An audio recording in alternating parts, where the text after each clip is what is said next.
8 अप्रैल को ईरान और अमेरिका के बीच एक सीज फायर हुआ और पूरी दुनिया को लगा कि अब कोशिशें तेज हैं दोनों की तरफ से एक डील और एक समझौते पर आगे बढ़ने की। वो डील पर कभी बात हुई, कभी बनी, कभी बिगड़ी, लेकिन तब भी डील पर चर्चा तो जारी रही। लेकिन आज डोनाल्ड ट्रंप गुस्से में नजर आए और डोनाल्ड ट्रंप ने सीधे इशारा कर दिया कि अब ये डील नो डील हो गई है, यानी कोई समझौता नहीं, अब सिर्फ युद्ध होगा और ये युद्ध में हमला आज रात भी हो सकता है। कितना दम है डोनाल्ड ट्रंप की इस धमकी में? क्या फिर से युद्ध का आगाज हो गया है?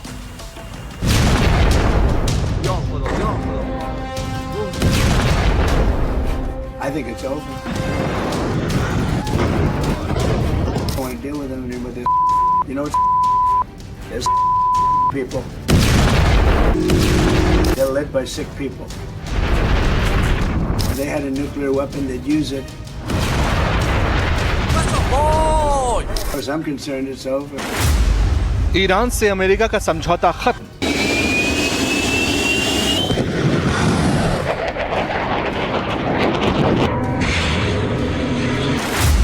पश्चिम एशिया में शांति की उम्मीद खत्म।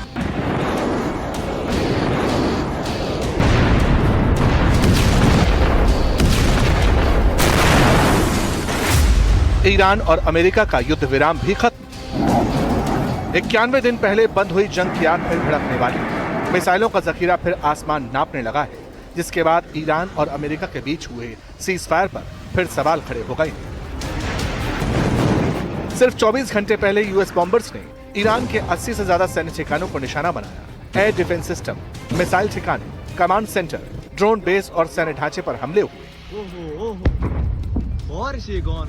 जिसके बाद ट्रंप मीडिया के सामने आए और उन्होंने ऐलान कर दिया, I think it's over. Mr. President, is the ceasefire over? Is the ceasefire done? Is the MOU dead? To me, I think it's over. I don't want to deal with them anymore. They're scum. You know what scum is? They're scum. They're sick people. They're led by sick people. And they're vicious, violent people. And if they had a nuclear weapon, they'd use it. As far as I'm concerned, it's over. तो सवाल उठने लगे कि पश्चिम Asia में शांति के chapter का क्या दी and हो चुका है और क्या पश्चिम एशिया एक बार फिर युद्ध के मुहाने पर खड़ा है। ईरान में पहले 5 जनाजे निकले, फिर बमों की बारिश शुरू हो गई और उसके बाद ट्रंप का ऐलान आया कि 3 महीने तक चला युद्ध विराम अब टूटता नजर आने लगा है। पश्चिम एशिया में एक बार फिर से बारूदी धमाकों का दौर शुरू हो गया है और दुनिया को डर है कि कहीं फिर से तबाही का नया दौर तो शुरू नहीं होने वाला। I don't care. They can talk, but I think they're wasting their time. They're a bunch of lying guys. I do my whole life. That's all I do is deals. My whole life is that's how I became president. I guess that's a deal too, right? But I made a lot of money. I had a lot of great success, tremendous success. Everything I did, I was successful. And I deal with these guys, and I say this is from a different school. They're liars. They're cheats. They're sick people. They've hurt their people. They killed 54,000 people as of now that were protesting. You know, when people say, how come they haven't taken over? They can't take over because they're dead. They killed them. Trump के इस बयान के बाद सवाल उठ रहे हैं। क्या 91 दिन की शांति खत्म हो गई? क्या युद्ध विराम अब सिर्फ कागजों तक सीमित रह गया है? क्या ट्रंप ने युद्ध का संकेत दे दिया है? बीते 24 घंटे में जितनी तेजी से घटनाक्रम बदला, एक तरफ अमेरिका के हमले हुए, फिर ईरान की चेतावनी सामने आई और अब ट्रंप के तेवर ये साफ करते हैं कि पश्चिम एशिया में हालात तेजी से बदल रहे हैं। चलिए पहले आप उन 7 तारीखों को भी जान लीजिए जब पूरी दुनिया ईरान और अमेरिका के हमलों के बीच दहल उठी। 28 फरवरी 2026 ईरान पर बड़ा हमला हुआ। 8 अप्रैल 2026 ट्रंप ने सीजफायर का ऐलान किया। 11-12 अप्रैल दोनों देशों में पहली बातचीत। 21 अप्रैल युद्ध विराम आगे बढ़ाया गया। 17 जून एमओयू पर साइन हुई। 7 जुलाई हॉर्मुज विवाद के बाद तनाव बढ़ा। 8 जुलाई ट्रंप बोले, इट्स ओवर।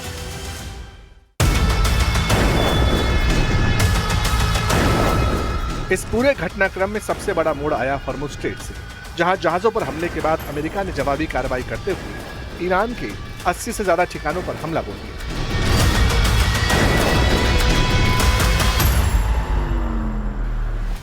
अमेरिकी सेंट्रल कमांड का दावा है कि उसने ईरान की समुद्री और सैन्य क्षमता को बड़ा नुकसान पहुंचाया। लेकिन तेहरान झुकने के मूड में नहीं दिखा। ईरानी नेतृत्व लगातार कह रहा है कि दबाव और धमकियों के बीच कोई समझौता नहीं होगा और ईरान ने भी पलटवार शुरू करने का ऐलान कर दिया। दरअसल अमेरिकी दावे के मुताबिक हॉर्मुज में ईरान की बड़ी कार्रवाई में 3 तेल टैंकर बने निशाने। कतर का कड़ा संदेश आया, जहाजों पर हमले के लिए ईरान को जिम्मेदार बताया और तेहरान का दो टूक जवाब था, दबाव में अमेरिका से नहीं होगी बातचीत। Mr. President, is the ceasefire over? Is the ceasefire done? Is the MOU dead? To me, I think it's over.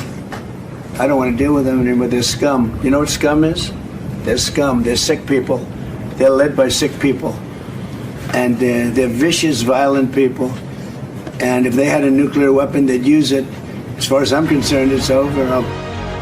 इधर पूरी दुनिया की सबसे बड़ी चिंता तेल को लेकर है, क्योंकि पिछली जंग में हॉर्मुज पूरी दुनिया के लिए संकट का केंद्र बन गया था। यहीं से दुनिया के बड़े हिस्से की ऊर्जा आपूर्ति गुजरती है। अगर अमेरिका और ईरान फिर सीधे टकराव की राह पर बढ़ते हैं, तो इसका असर सिर्फ पश्चिम एशिया तक सीमित नहीं रहेगा, बल्कि पूरी दुनिया एक बार फिर से हॉर्मुज के साइड इफेक्ट को झेलेगी और एक बार फिर से तेल महंगा होगा। शेयर बाजारों में उथल-पुथल बढ़ेगी और दुनिया एक नए वैश्विक संकट का सामना कर सकती है।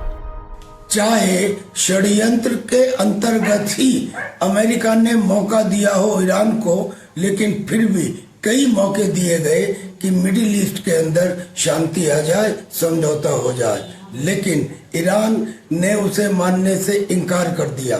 अब जब शोक चल रहा है ईरान के अंदर, अयातुल्लाह खोमेनी की शव यात्रा चल रही है, ऐसे में ईरान कहता है कि डोनाल्ड ट्रंप का सर कलम कर दिया जाए, डोनाल्ड ट्रंप को जो मारेगा उसको 10 करोड़ रुपए का इनाम दिया जाएगा और बाकायदा एक मुख्तार यूनिट बना दी गई है जिसमें तरह तरह के कॉम्पिटेंट किलर्स ज्वाइन करवा दिए गए हैं। यानी ऐसे समय में फिर क्या डोनाल्ड ट्रंप ये कहेंगे कि आओ मैं समझौता करता हूँ। 91 दिन चली शांति की ये कहानी अब खत्म होती नजर आने लगी है। महज 21 दिन पहले जिस समझौते को नई शुरुआत बताया गया था, उस पर सवाल खड़े हो गए।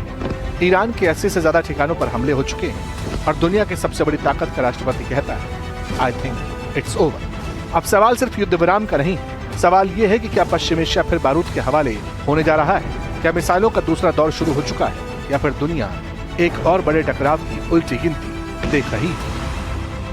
Bureau report, NDTV India.